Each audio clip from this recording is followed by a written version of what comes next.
Hi guys, welcome to our YouTube channel Fadu practice. जैसा कि आपने देखा कि हमारी ये जो SSC JE mains conventional questions की सीरीज़ है, जिसमें हम प्रीवियस ईयर क्वेश्चन जो भी मेंस पेपर में आए हैं एसएससी जेई के सिविल इंजीनियरिंग के, वो वाले क्वेश्चंस कर रहे हैं। सो गाइस, हमारा एनवायरमेंटल इंजीनियरिंग के सारे क्वेश्चंस कंप्लीट हो गए थे लास्ट वीडियो में, आपने देखा होगा तो। और अगर नहीं देखा है तो प्लीज़ डू वॉच, सारी वीडियोस देख लीजिए, ठीक है, फॉर एनवायरमेंटल इंजीनियरिंग। और आज से हम लोग गाइस सर्वेइंग शुरू कर रहे हैं, तो सबसे पहले ये देख लीजिए सर्वेइंग का सिलेबस है। ओके, हाँ, और एक बात और, अगर आपने अभी तक हमारे चैनल को सब्सक्राइब नहीं किया है तो please do subscribe the channel, क्योंकि हम ऐसे ही सारे सब्जेक्ट्स के previous year questions detail solution के साथ लेकर आ रहे हैं। Okay, so let's start. तो यहाँ पे गाइस सर्वेइंग का सिलेबस दिखाया हुआ है जो कि एसएससी जेई मेंस पेपर का है, ठीक है, सिविल इंजीनियरिंग का। चलिए देख लेते हैं। प्रिंसिपल्स ऑफ सर्वेइंग है measurement of distance, chain surveying, working of prismatic compass, compass traversing, bearing, local attraction, plane table surveying, theodolite traversing, adjustment of theodolite, levelling, definition of terms. अब ये कुछ definitions है, right. Levelling, contouring, curvature and refraction, corrections, then temporary and permanent adjustment of dumpy level, methods of contouring, uses of contour map, tachyometric survey, okay, curve setting, earthwork calculation and advanced surveying equipment. So guys, ये था हमारा syllabus for surveying, right। चलिए start करते हैं। तो आज हम start करेंगे 2004 में आए हुए क्वेश्चन से, राइट। सबसे पहले यहाँ पे दो क्वेश्चन हैं। This is the first question which is of 15 marks, ठीक है गाइज। तो चलिए देखिए क्वेश्चन क्या कह रहा है। What are the basic principles of surveying, ठीक है। फिर ये तो थियोरेटिकल पार्ट हो गया बेसिक प्रिंसिपल का, जो कि इसमें दिया है 3 मार्क्स का है। देन 12 मार्क्स का ये न्यूमेरिकल है, ठीक है। Numerical is what, a steel tape 50 meter long on the flat at 20 degrees Celsius under a pull of 89 Newton has a cross sectional area this and a mass this. It is to be used to measure lengths to an accuracy, कितनी accuracy पे, इतनी, when supported at mid span. तो फिर क्या करना है हमें, assume that the ends of the tape and mid span support are same level and field temperature कितना है 20 degree Celsius. Now determine the change in tension. हमें क्या determine करना है guys, change in tension to be applied to ensure that an error greater than plus 5 mm will not occur when measuring the length 50 metre, ठीक है। और फिर हमें Young's modulus और जी की वैल्यू गिवन है। तो चलिए सोल्यूशन स्टार्ट करते हैं। ओके, सो फर्स्ट पार्ट में जिसमें बताना है what are the principles of surveying, तो चलिए देखते हैं। Basically there are two principles of surveying. पहला क्या है, work from whole to part, and second is locate a point by at least 2 measurements. इनको डिटेल में समझते हैं।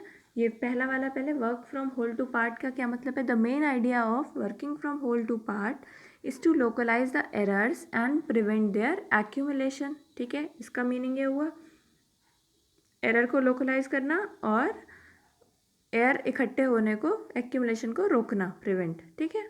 And the survey area is covered with the simplest possible framework of high quality measurements. If the rest of the survey is carried out within this area the possible accumulation of error can be contained, है ना। अगर हम इसे work from whole to part नहीं करेंगे तो बहुत सारे एरर हमारे एक्यूमुलेट हो जाएंगे। If we work from whole to part, the errors accumulate and expand to greater magnitude in the process of expansion of सर्वे, ठीक है। अगर हम पार्ट टू होल करेंगे तो एरर्स एक्यूमुलेट होकर बहुत ग्रेटर मैग्नीट्यूड के हो जाएंगे, इसलिए हम होल टू पार्ट वर्क करते हैं। ओके गाइज, सो आगे देखिए। फिर locate a point bye at least 2 measurements, इसका क्या मीनिंग है इसको देखते हैं। ओके, सो चलिए देखिए। 2 control points A and B, right. Any 2 important features are selected in the area and the distance between them is measured accurately, ये वाली, ठीक है। line AB is called baseline, ठीक है। Now if A and B be the 2 control points whose positions are already known on the plan, the position of C can be plotted by any of the following method. पहला method ये, ऐसे tape and offset सर्वे से हम C plot करेंगे, या इस वाले 90 degree offset से by measuring CD at right angles to AB while AD और BD is known, ठीक है। ये 2 प्रोसेस से हम इसे लोकेट करेंगे। ओके, सो चलिए अब इसका न्यूमेरिकल पार्ट देखते हैं, ठीक है ना। ये देखिए ट्रैवर्स सर्वे से हमें ए बी पता है तो हम सी बता देंगे, और यहाँ ए बी पता है तो सी इंटरसेक्शन से बता देंगे। There are 4 methods. अब चलिए अब न्यूमेरिकल पार्ट सॉल्व करते हैं जो कि ऑफ 12 मार्क्स। सो गाइज हमें गिवन क्या क्या है, स्टैंडर्ड पुल गिवन है, स्टैंडर्ड टेम्परेचर गिवन है, मेजर्ड लेंथ गिवन है, field temperature 20 degree Celsius, weight कितना है गाइज 2.32 kg था, इसमें जी का मल्टीप्लाई किया तो ये इतना न्यूटन आ गया। एरिया गिवन है, मॉड्यूलस ऑफ इलास्टिसिटी गिवन है, हमें निकालना क्या है, अप्लाइड पुल कितना होगा ये निकालना है, ओके। और एरर गिवन है 5 mm फॉर 50 मीटर लेंथ, ठीक है। तो चलिए अब सोल्यूशन स्टार्ट करते हैं, okay. So here is solution.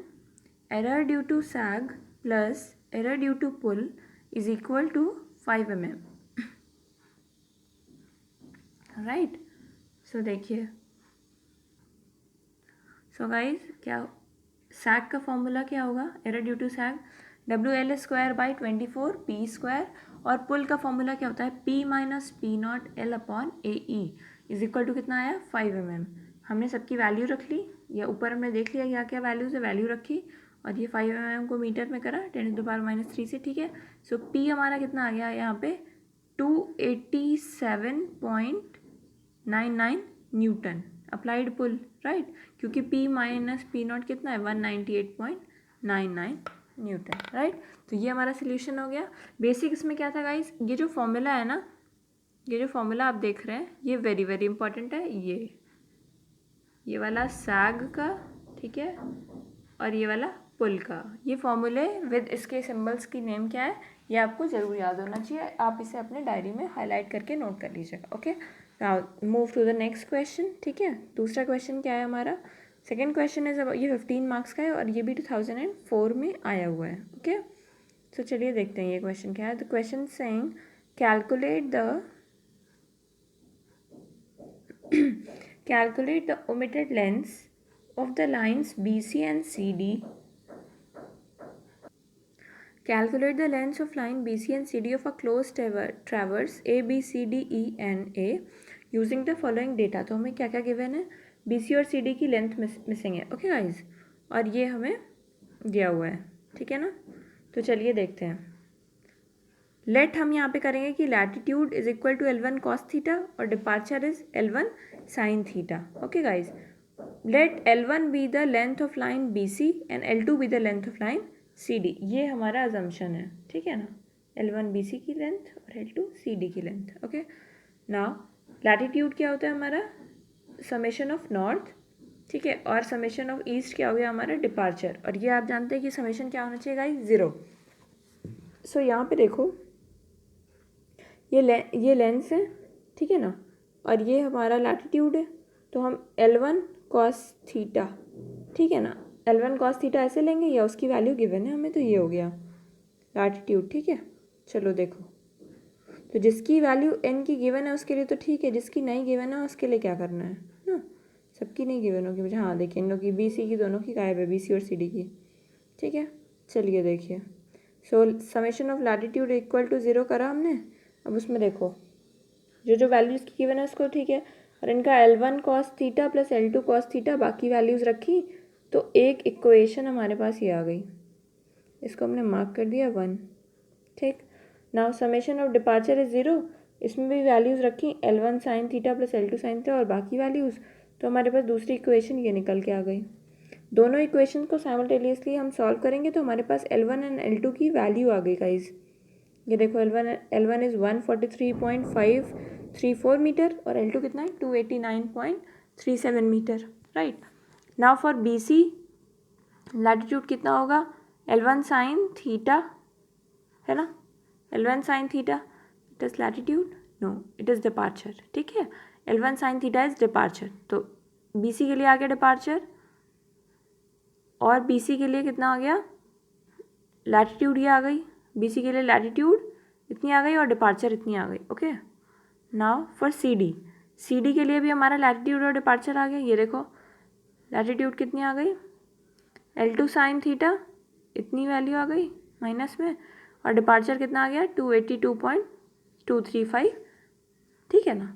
अब देखो अब क्या करना है, अब हमें ये टेबल पूरा बना देना है वापस से ज़्यादा मार्क्स फेच करने के लिए, राइट।